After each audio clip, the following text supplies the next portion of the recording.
Hello everyone, I'm Kirsty. Welcome to Humble Homestead. Today I'm going to discuss 10 things that we learnt from our pantry challenge, how long we lasted, and our plans for the next one. Hope you enjoy.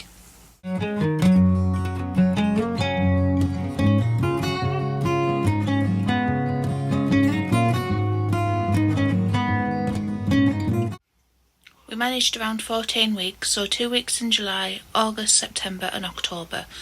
We stopped mainly because of repetitive meals and the time of year, with the festive period approaching.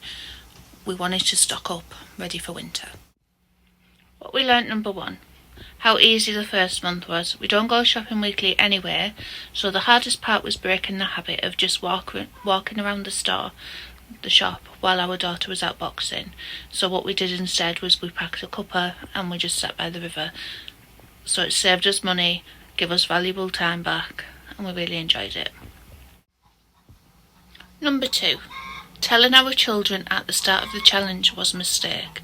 We have 3 teenagers, and even though we don't go shopping all the time, they started wanting stuff just for the sake of wanting it, I think. So things like crisps and things that we don't normally buy, they don't normally eat, they just wanted because we couldn't just pop and get them. So next time I think we'll last as long as we can without telling them, and then we'll go from there.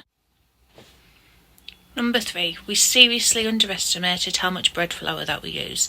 Some days we were going through 1 kilogram per day, at least. So it's definitely something I want to increase. But self-raising flour we barely used at all, so I'm just going to stock plain flour and make self-raising as and when I need it. Number 4, some things we just don't eat, whether they are there or not. So tinned soups, I can my own anyway, we grow our own produce, so they are completely unnecessary and a waste of our space in our cupboards. And things like tinned carrots, again, we grow our own, and we'd rather do without than have them ones, as we add them to some things, but we really don't enjoy them. So we want to make sure the food stocks we do have are what we will be eating. Number 5, we really started to appreciate the food we grow even more. So even though we've grown our own food for years, just the picking the tomatoes, the first baked potato, squash, things like that, we just appreciated it so much more and enjoyed eating them so much more. So it's something we want to continue. Number 6, dairy was our biggest issue. I didn't realise how much butter and cheese and milk that we actually go through, and we don't have a dairy animal yet, hopefully one day, but ghee, cheese, powdered cheese, things like that are something I want to store more of.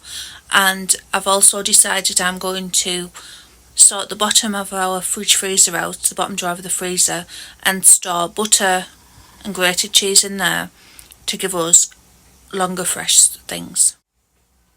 Number 7, as a family we were much more creative with food, so we put things together that we normally wouldn't but really enjoyed, and it's something we want to continue.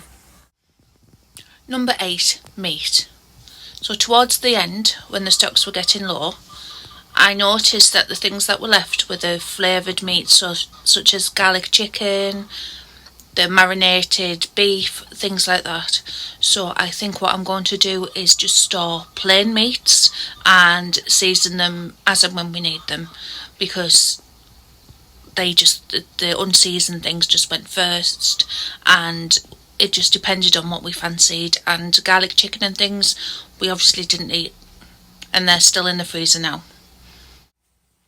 Number 9, self-reliance. It made us realise how much more self-reliant we really want to be. We don't think we'll be fully self-sufficient because we just don't have the space for everything, but as much as we can, we want to be as self-reliant as possible. So I'm going to keep you updated on that. And finally, number 10, don't indulge at the end. So when we decided that our pantry challenge was going to finish, we went out, we bought processed foods, just things that we fancied, and it made us so ill for about 3 days. So my husband's IBS was set off. We all felt sluggish because we weren't used to eating that sort of food. And so next time we're just going to just replenish good stocks and just eat how we have been. So our plans now. So I'm spending the rest of this month sorting out cupboards and preparing for the festive period and our January challenge. So we're going to go as long as we can from the 1st of January and just see how we go. It will be a no spend as far as we can, including the animals, but obviously if our animals need something, they will be getting it. That's non-negotiable. Our children also have their birthdays at the start of the year, so what I'm thinking is I'm going to get them some food gift cards and they can either pick in advance what they want or towards the time they can use them, so I'm not adding it or not interrupting the challenge for their birthday meals. So I hope you have enjoyed this, everybody. Is there anything you've learned if you've ever done a pantry challenge? Any tips you'd like to give me? Please let me know in the comments. Thank you for watching. Bye.